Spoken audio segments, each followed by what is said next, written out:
Good evening and welcome. Tonight we're going to dive back into this awesome magazine about the world's most mysterious places. I'm hoping to finish it tonight. Let me show you what I mean. I've got pencil here to help us point. So I'm hoping to do these 3 chapters: the ghost towns, the underworld, and off limits. This last chapter about Mars, which is like places that seem like Mars, is not that exciting, honestly. Not as cool as these, so I'm going to try to go through these tonight. We'll see how far I go, but I think I can do it. So let's just dive right back into this awesome book and learn about some ghost towns. There we go. Nope. I went too far. Nope. No. Okay. We read this last time. Okay. Ghost towns. Let's see. Fools rushed in. In June 1859, Canadian miner Henry Comstock discovered silver ore in the foothills of Mount Davidson in Virginia City, Nevada, which kicked off a mass influx of people into the state. Miners from the California Gold Rush, as well as immigrants from around the world, came to Nevada in hopes of cashing in. Many boom towns, named for the overnight economic and population increases, consisted of general stores, saloons, and flop houses for entertaining weary miners, as well as schools and jails. These population expansions created employment opportunities, but towns were abandoned nearly as fast as they were built. Once the riches dried up, it was off to the next town in search of the next eureka moment. California and Texas are also home to many mining-era ghost towns, but these 3 Nevada locales top our list of favorites for their stunning scenery, epic stories, and of course their ghosts. No wonder Nevada is called the Silver State. First is Jarbidge. The remote former gold mining town of Jarbidge is about as far as one can get from the neon lights of Las Vegas. Set against the backdrop of the enchanting Jarbidge Wilderness Area, a lush forest home to big game animals, pristine lakes and streams, and 6,000-foot deep gorges, this inhabited living ghost town, today there are 12 permanent residents, is straight out of 1900. Step inside the original Jarbidge jail to see the final home of stagecoach robber and murderer Ben Cool. He left bloody palm prints all over the coach driver's seat, which sealed his conviction. Next is Berlin. A bustling place during the Silver Rush, Berlin was completely abandoned in 1911. Thankfully, the state of Nevada preserved the town, ensuring a veritable mining town time capsule. Visitors can peek inside the windows of cabins to see everyday items like cutlery, dishes, old buckets, bottles, potbelly stoves, and turn-of-the-century furniture. Tromping through the sagebrush and tumbleweed and the town cemetery makes you feel like you're on the movie set of an old western. Then there's Goldfield. The former 1902 gold rush town of Goldfield was at one time the largest and wealthiest city in Nevada. It boasted paved streets, drinking fountains, and even Wyatt Earp. Today, visitors can attest to its spooky oddities. There's the story of the pregnant prostitute in room 109 at the Goldfield Hotel, whose cries are heard by guests, and the abandoned high school is allegedly haunted by the spirit of a young female student. Alas, there have been no ghost sightings of the 80 bar minute it took to staff Tex Ricard's saloon, known in 1904 as the longest bar in the state. Moving on to the pristine chapel. One of the most surprising structures on Yim Tin Tsai, a small island off the coast of Hong Kong's Sai Kung Peninsula, is St. Joseph's Catholic Chapel. Its marvelous Romanesque style architecture, with arched windows and doorways, seems out of place in a village that was once inhabited by the Hakka, adherents to Chinese folk religions whose livelihood was derived from salt farming. Then in the late 19th century, Christian missionaries began proselytizing to the locals who converted to Catholicism. In 1890, a missionary named Josef Freinademetz built the picturesque church. Eventually, the salt mines dried up, and by the 1940s, villagers began leaving in search of other opportunities. In 1998, the last of them moved away, abandoning the island's deteriorating buildings. But in 2010, Colin Chan, an 8th-generation descendant of the Hakka villagers, returned and began restoring the abandoned stone houses and the church of his ancestors, with help from the Catholic Church and UNESCO. His goal was not just to preserve the buildings, but also the culture and salt mining legacy. The island's name translates to Little Salt Pan in Cantonese. The renewed interest in Yim Tinsai's history, coupled with its still untarnished natural beauty, has made this tiny Catholic island a travel destination for curious tourists, as well as local fishermen, hikers, and bikers. Diamonds are not forever. In 1908, Zacharias Lawala, a humble African railway worker, discovered a diamond while scouting near the desert town of Kolmanskop, in the German colony of what is now the country of Namibia. He showed a supervisor and inadvertently kicked off one of the world's largest diamond rushes in history. A deluge of miners, mostly German, began swarming the area. Lawala and other members of local tribes, many of whom had suffered mass detention and genocide after an attempted uprising against the colonizers 2 years earlier, were denied any access to this new wealth. Soon Kolmanskop became a surreal desert replica of a bustling German city. Homes boasted ornate Bavarian architecture, and a theater offered operas with companies imported from Europe. Schools and hospitals sprung up, as well as beer halls and casinos. New money brought extravagance. One family had a pet ostrich that pulled a sled manned by Father Christmas in a wacky Yuletide display. The town was the site of the first X-ray station in the southern hemisphere, and an ice plant was built in the desert. But when the mines began to be depleted, prospectors began moving south to more lucrative locales, and by the late 1950s, the settlers were all gone, leaving the buildings to the shifting dunes. It's so surreal looking, isn't it? A very dry heat. While some deserts boast high temperatures of 130 degrees, the Atacama Desert, which straddles Chile and Peru, sounds, well, like a comparable paradise, with a comfy temp range of 63 to 81 degrees.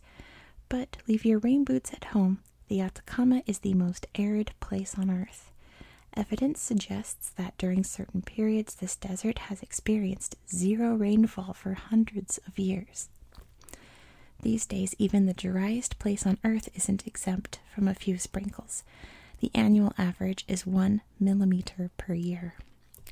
Surprisingly, plant life, including cacti, ferns, and some flowering plants, thrive here. They have adapted by absorbing small amounts of dew and fog from the air.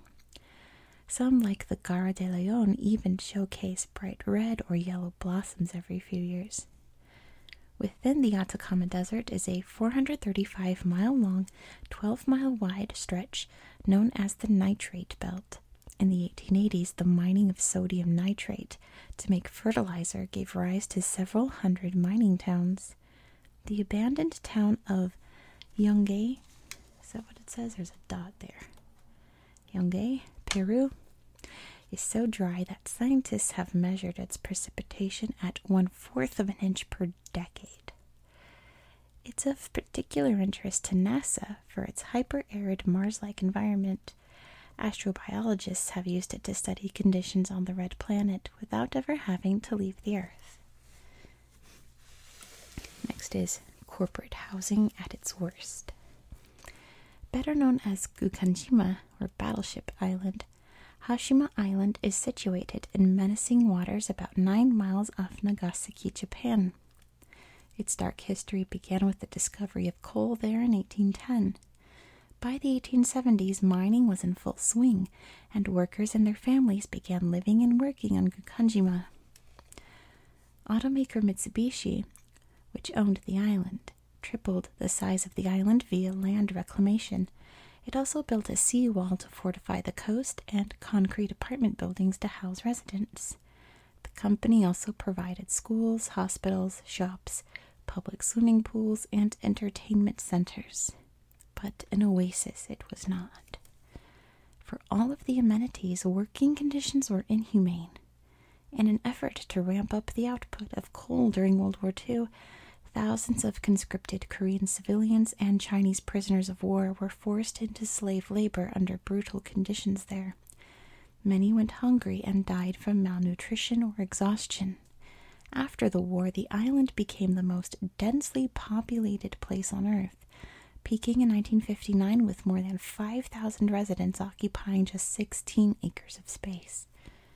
In the 1960s, oil began to replace coal as the country's dominant energy source. Mitsubishi offered inhabitants first-come, first-served job opportunities off the island, and residents rushed to leave. By 1974, Gukanjima was permanently closed. In 2015, the island's coal mine was named a World Heritage Site, but not before the Japanese government agreed to acknowledge its role in the exploitative and cruel treatment of Korean and Chinese citizens during Japan's sweeping industrialization period. Today, parts of the island are open to the public, except for babies and pregnant women, but only after signing a consent stating you are in good health. Bright green grass and shrubs shoot upward among the gray concrete rubble of this dreary post-apocalyptic ghost town, a sure sign that life goes on. Check out this picture. That's so weird to think that the whole island looks like that. Moving on to the Devil's Hand. The Italian ghost town Paese Fantasma, or Pentadatilo in southern Calabria, cuts an unsettling image. There's a cluster of ancient stone homes, a Byzantine-era church, and ruins of a medieval castle clinging to the base of a strange rock formation in the Aspromonte mountain range. The towering, craggy spires of stone looming above the village resemble a hand with skull-like fingers raised as a warning for all who pass through. Its name, Five Fingers, from the Greek pente and dactylos, were bestowed upon it by the Greeks, who settled there in the 7th century BCE. Once an essential economic and military center in Greco-Roman times, Pentadatilo was attacked by Arab Muslims in the Middle Ages and conquered by the Normans in the 12th century. But it was the aftermath of a horrific massacre in 1686 that gave the jagged mountain behind the village its nickname La Mano del Diavolo, or the Devil's Hand. Known as the Slaughter of the Alberti, the crime features a cast of characters to rival Shakespeare and centers on a feud between two noble families, the Alberti and the Abenevoli, that ran deeper than the Montagues and Capulets. Antoinette Alberti, the daughter of Marquis Alberti, had been promised in marriage to Baron Bernardino Abenevoli. The Baron swore his love for Antoinetta would heal the rift between the clans. Alas, Antoinetta's brother Lorenzo had committed his sister's hand in marrying to Naples as viceroy, betraying the Baron. Enraged, the Baron armed himself along with his bloodthirsty Pisani and stormed the Alberti castle, murdering Antonietta's family. He spared Antonietta, forced her to marry him, and then locked her in a convent for the rest of her life. According to lore, villagers claimed the rock formation above Pentadatilo harbors the evil of the Baron. As evidence, they cite a series of natural disasters, from floods to numerous earthquakes that eroded the landscape over the centuries. Finally, in 1968, the Italian government declared Pentadatilo uninhabitable. It remained empty of residents until the 1980s, when volunteers began repairs on the dilapidated buildings and artisans set up shops selling ceramic, wood, and stonewares to tourists. There's even an annual short film festival that brings directors from around the world. Set against the unique landscape that is home to prickly pears, mulberries, mimosa, and almond trees, this gathering of artists brings life to Ponte Datilo once again. Lights, camera, still some action. During production, movie sets are like mini cities populated with scores of actors and crew members. But once filming wraps, the sets, which are often beautiful and painstakingly crafted, are left behind. Here are 3 abandoned sets worthy of a visit, plus one more that was a real-life ghost town. For Star Wars The Phantom Menace, in the Sahara Desert in Tunisia is the Mas Espa spaceport settlement. Tunisia has been a perennial film location for George Lucas's Star Wars franchise since the 1970s, and in the remote area of the Sahara Desert, you'll find one of the best preserved sets, the otherworldly fiberglass buildings and papier-mâché facades of the fictional Mas Espa village on Tatooine, featured in Episode 1. You can see the moisture vaporators, Watto's shop, and the slave quarters. If it looks a little sparser than in the flick, that's because post-production CGI was used to fill in the desert town with more buildings and aliens. Still, nothing beats wielding your model lightsaber and pretending you're in a galaxy far, far away. The Hills Have Eyes, filmed in Agadir, Morocco, the gas station. Even if the 2006 remake of The Hills Have Eyes didn't terrify you, it's likely you'll be sleeping with the lights on after a visit to the set of the rundown gas station where the doomed family in the film learns about a shortcut. Old, dusty prop pieces, damaged cars, and bloodstains on the signs lend to its creep factor. The fuel pumps actually work, so we suggest filling up and not staying long. For the Popeye movie, Anchor Bay, Malta, Sweet Haven Village. For the 1980 Robin Williams film, it took crews 7 months to construct the 19 buildings of the famed sailors' rickety seaside town. After production wrapped, Sweet Haven was transformed into a bustling attraction with rides and family-friendly events. Kids can meet Popeye and friends, explore movie props, and enjoy the bay for a fantastic boat ride view of the village. Alas, spinach is not included. Then for the Hunger Games, we have the Henry River Mill Village in North Carolina, which is Pan Am's District 12. Built in 1905, Henry River Mill Village was home to townsfolk who worked spinning yarn for lace at the local mill. Deserted since the 1980s, the dilapidated cottages and country store were the perfect set for the impoverished District 12 in the Hunger Games' fictional nation of Pan Am. Fans can take tours of this real-life ghost town and reenact their favorite scenes with costumes. It's just over an hour from scenic Asheville, North Carolina. Additional scenes were filmed at the nearby DuPont State Forest. Moving on to the underworld. Ooh. Prime real estate.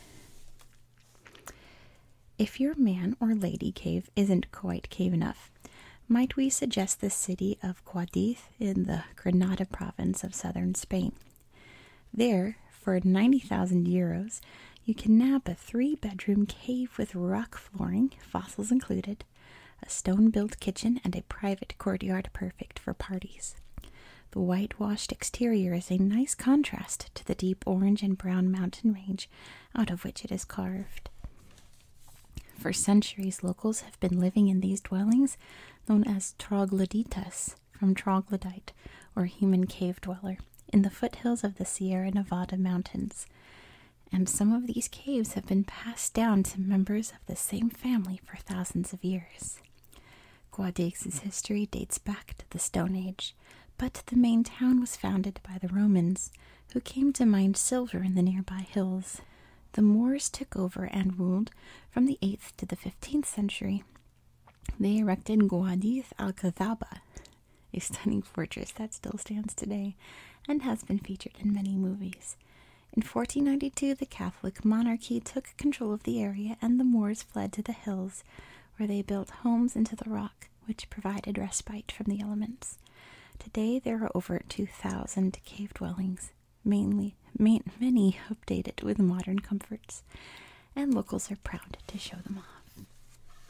It's really beautiful. So we have massive appeal. It says massive appeal. The Hang Son Doong Cave in Vietnam measures over 3 miles long and reaches heights of 650 feet, making it the most massive cave in the world.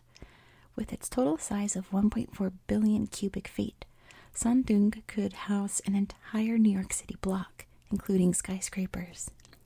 First explored in 2009, Son Doong, whose name means mountain river cave, was formed from the erosion of limestone by the raging force of the Rao Tuong River, which runs through the cave.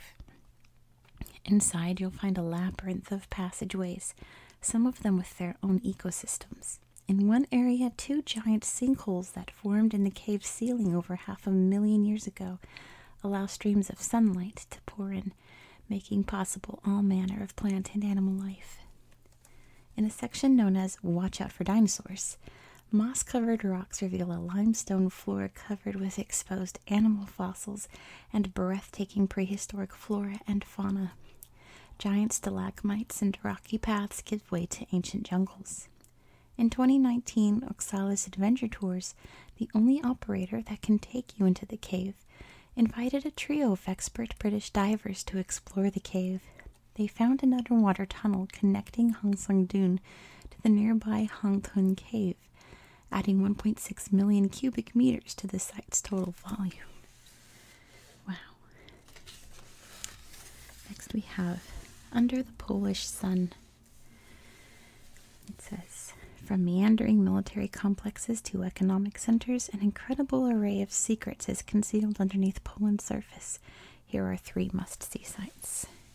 I know there's a lot of Polish viewers that I have, so please feel to correct me in the comments if I mispronounce something. I believe this is the Woliszka salt mine. But anyway, look at this. Wow. Where can you find handcrafted chandeliers and artwork made of salt, stunning rock formations and lakes, as well as glorious chapels, all underground, in the magical Woliszka salt mine in southern Poland, of course. Beginning in the 13th century, miners started hollowing out tunnels, and over 700 years the operation grew to 9 levels and 152 miles of corridors, eventually earning the title of the world's oldest continuously operating salt mine.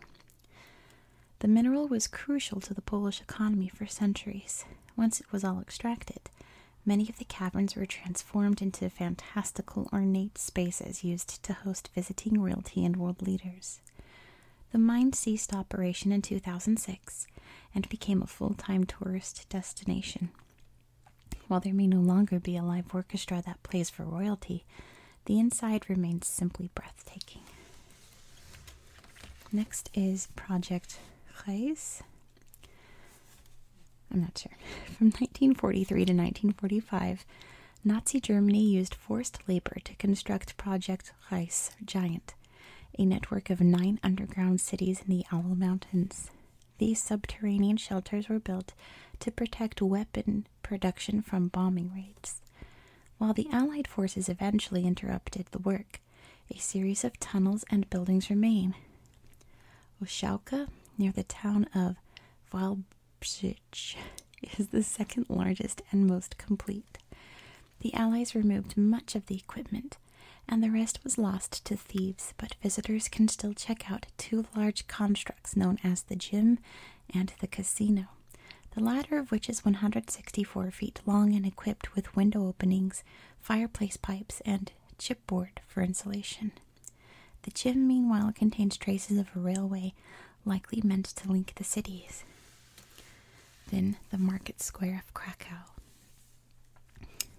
During the 13th century, Cloth Hall, the main building of Krakow's Market Square, is magnificent on its own, but when archaeologists uncovered artifacts nearby in 2005, they wondered what else might be below the surface. That led to the astonishing discovery of a whole medieval city, with roads, relics, and everyday possessions, as well as aqueducts, original stone walkways, market stalls, and a vampire cemetery that was established in the 11th century. To make the mind-blowing subterranean city below the market accessible, the Rheineck Underground Museum, built 13 feet below street level, uses a multimedia mix of relics, holograms, and video to further transport visitors back through the ages. That's awesome. Next we have the Big Chill. An ice cave is just a cave made out of ice, right? Well, it's not that simple. Ice caves refer to bedrock caverns whose interiors have thick ice layers despite warmer temperatures above ground. Cold air inside the cave freezes water that finds its way inside through fissures. But these are not to be confused with glacier caves, which are human-made grottos tunneled out to explore glaciers from within. Both types are scarce and dazzling wonders. Here are three we love. First is Eisweissenfeld in Austria. Locals in the 19th century feared this monstrous frozen cavern, believing it was a portal to hell.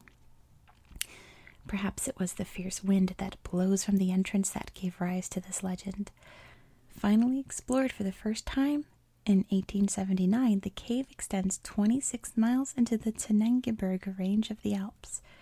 Today, visitors ride a cable car up the mountainside and are treated to incredible panoramic views.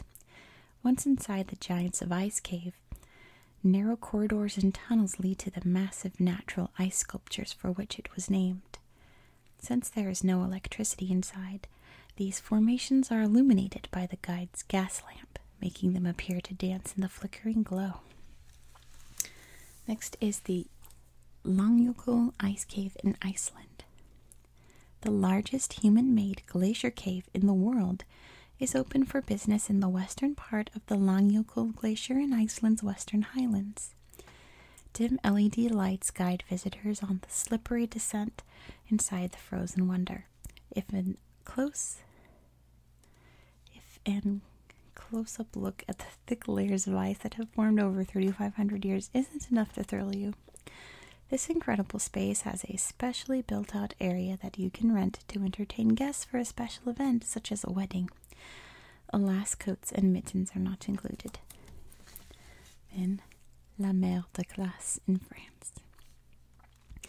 It's truly a winter wonderland inside the man-made cave of France's largest glacier, La Mer de Glace, or Sea of Ice. Workers must redig the grotto each summer as the glacier is continually moving. But visitors can easily enjoy the fruits of these labors. It's just a brief cable car ride from the train station. After disembarking, you'll descend 430 steps to enter the grotto, where the thick, dazzling, blue-colored innards of the glacier will astonish you. If it's on your bucket list, don't wait too long.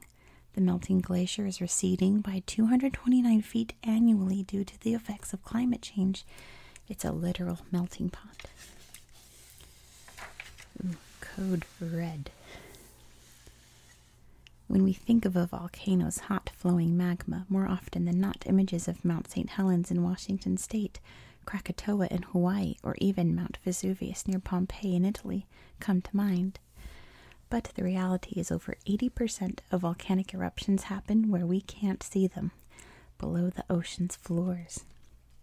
Much of this activity occurs wherever tectonic plates of Earth's crust are shifting in places known as mid-ocean ridges. Every ridge range in each of the world's oceans is connected, forming our largest mountain range. But what happens when that hot lava meets the cold seawater? First, the volcanic magma shatters and sends fragments ranging from the size of grains of sand to massive blocks into the ocean. The extreme temperatures can also boil the seawater, forming deadly steam. These underwater and under ice volcanoes continue to amaze scientists with their power and mystery. First, we have Havre in the Pacific Ocean. Lying 3,000 feet deep in the middle of the Pacific, it's closest to New Zealand. The Havre volcano is one of the world's largest. Its most recent eruption in 2012 lasted almost 3 months. during which time its vents spewed lava, ash, and pumice into the ocean. In fact, it was the massive pumice rafts floating on the ocean's surface that first clued scientists into the violent activity taking place down below. Then the West Mata volcano in the Pacific Ocean. In 2009, scientists captured spectacular video footage of the West Mata volcano erupting 140 miles southwest of Samoa. The high-def images of bubbling lava coming directly from the seafloor was a historic moment.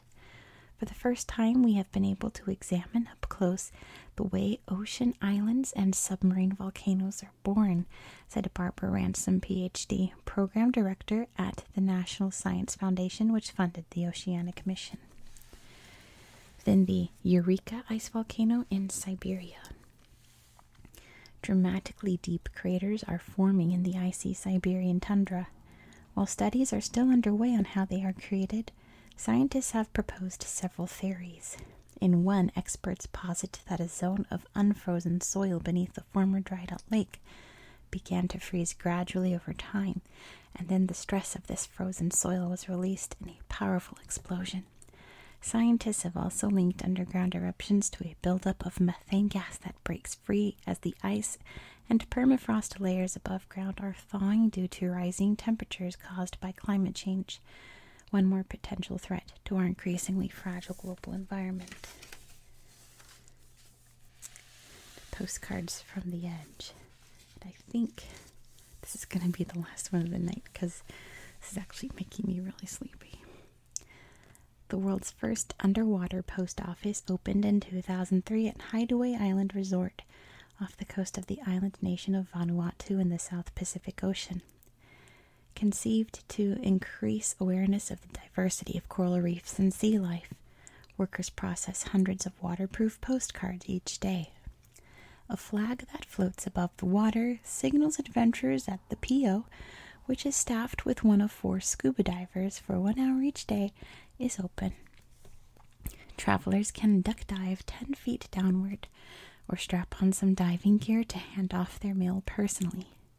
Or during off hours, divers can drop mail in a postal box that lies on the ocean floor close by. Your postcard, which can be sent anywhere in the world, will be marked by a unique ink-free embossed cancellation stamp. And if snorkeling and diving don't float your boat, assistants at the resort will send it off for you while you remain on dry land. Fish you were here.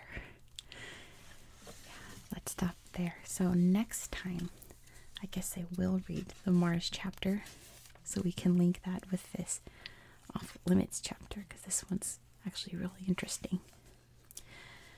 So, thank you so much for watching. I hope you found this video relaxing and educational.